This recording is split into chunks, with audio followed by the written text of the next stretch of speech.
Hello everyone, welcome back to the channel. So మనం ఏదైతే Java series ఉందో అందులో మనం ఇవాళ విజువల్ స్టూడియో కోడ్ని ఇన్స్టాల్ చేద్దాం. విజువల్ స్టూడియో కోడ్ అంటే ఒక ఐడిఈ అంటే ఇంటిగ్రేటెడ్ డెవలప్మెంట్ ఎన్విరాన్మెంట్.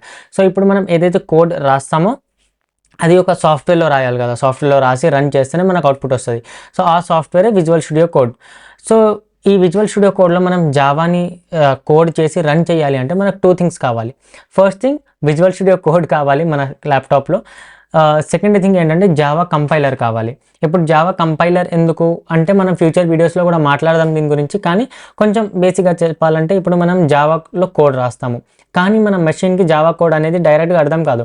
దానికి బిట్స్లో మెషిన్ లాంగ్వేజ్లో అంటే 0 1 ఆ లాంగ్వేజ్లో అర్థమైంది. అంటే 1 and 0 2 థింగ్స్ ఉంటాయి మెషిన్లో, బిట్లో. ఓకే, బిట్ లెవెల్లో వెళ్తే సో 0 లేదా 1 అర్థమవుతుంది. ఇప్పుడు మనం రాసిన కొన్ని 0 and 1కి చేంజ్ చేసి అది రన్ చేయాలి. ఓకే, సో ఈ మొత్తం ప్రాసెస్ చేయడానికి మన దగ్గర జావా కంపైలర్ అనే ఒక కంపైలర్ ఉంది.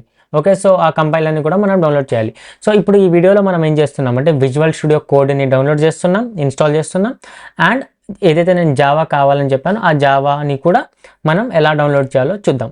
సో ఇక్కడ నేను నా క్రోమ్ బ్రౌజర్కి వచ్చేసి నేను జస్ట్ సింపుల్గా విజువల్ స్టూడియో కోడ్ డౌన్లోడ్ అని సెర్చ్ చేశాను. ఓకే, సో ఇక్కడ ఫస్ట్ లింక్ వచ్చేసింది విజువల్ స్టూడియో కోడ్ అని. దాని మీద క్లిక్ చేసి, ఒకవేళ మీది విండోస్ అయితే విండోస్ ఈ బటన్ మీద క్లిక్ చేయండి, ఒకవేళ మీది మ్యాక్ అయితే ఈ బటన్ మీద క్లిక్ చేయండి. ఓకే, సో ఏదైనా ఒకటి డౌన్లోడ్ చేసుకోండి. ఒకవేళ మీది ఇంటెల్ అయితే ఇక్కడ క్లిక్ చేసుకోవచ్చు, యాపిల్ సిలికాన్ నార్మల్ అయితే ఇక్కడ మీద క్లిక్ చేయొచ్చు. ఓకే, విండోస్ అయితే ఏదైనా ఇక్కడ క్లిక్ చేయండి, నో ప్రాబ్లం. అప్పుడు మీరు విండోస్ విజువల్ స్టూడియో కోడ్ని డౌన్లోడ్ చేసుకుంటారు. డౌన్లోడ్ చేశాక మీరు ఇన్స్టాల్ చేస్తున్నప్పుడు నెక్స్ట్ అని ఆప్షన్స్ వస్తాయి. జస్ట్ నెక్స్ట్ చేసి ఇన్స్టాల్ చేసేయండి.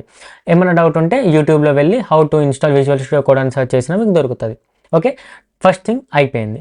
ఓకే, అది ఎలా ఉంటుంది విజువల్ స్టూడియో కోడ్ అనేది, దీని మీద క్లిక్ చేస్తే మీకు ఒక వెల్కమ్ స్క్రీన్ అనేది చూపిస్తుంది. అంటే ఇప్పుడు ఆల్రెడీ నేను చేశాను కాబట్టి నా దాంట్లో అంటే ఓకే ఆల్రెడీ ఇవన్నీ వేరే గిట్హబ్ కోడ్. ఓకే, సో దీన్ని వదిలేయండి.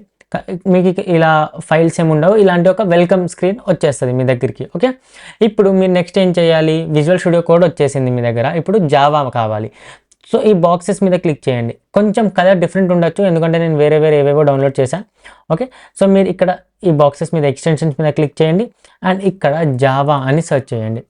జావా అని సెర్చ్ చేయగానే మీకు ఇక్కడ language support for Java TM by red hat అని వచ్చింది.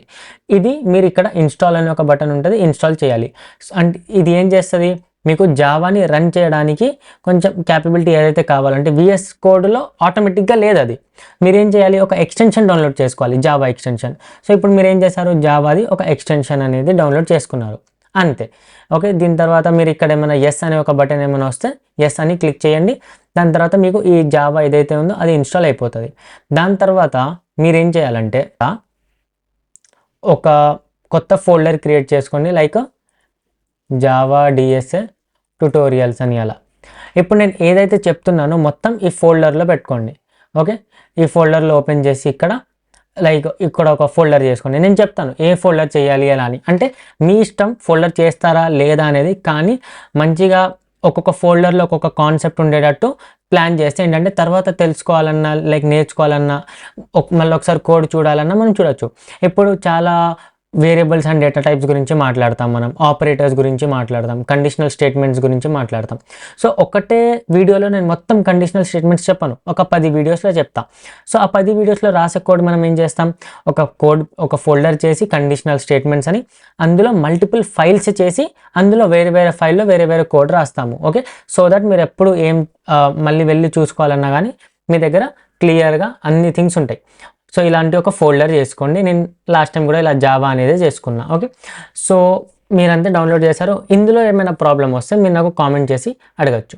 సో ఈ వీడియోలో అంతే. ఒకవేళ డౌట్స్ ఏమైనా ఉంటే కామెంట్ చేయండి. అండ్ ఈ కోర్స్ కంటిన్యూ చేయాలనుకుంటే జావా నేర్చుకోవాలి, డేటా స్ట్రక్చర్స్ నేర్చుకోవాలి అని మీకు అలాంటి థాట్ ఏమైనా ఉంటే సబ్స్క్రైబ్ చేసి పెట్టండి. అండ్ సబ్స్క్రైబ్ బటన్ పక్కన ఒక బెల్ ఐకాన్ ఉంటుంది, ఆ బెల్ ఐకాన్ మీద క్లిక్ చేస్తే మీకు నోటిఫికేషన్స్ వస్తాయి నేను ఎప్పుడు వీడియో అప్లోడ్ చేసిన. సో ఈ వీడియోలో అంతే, నెక్స్ట్ వీడియోలో కలుద్దాం. Until then bye.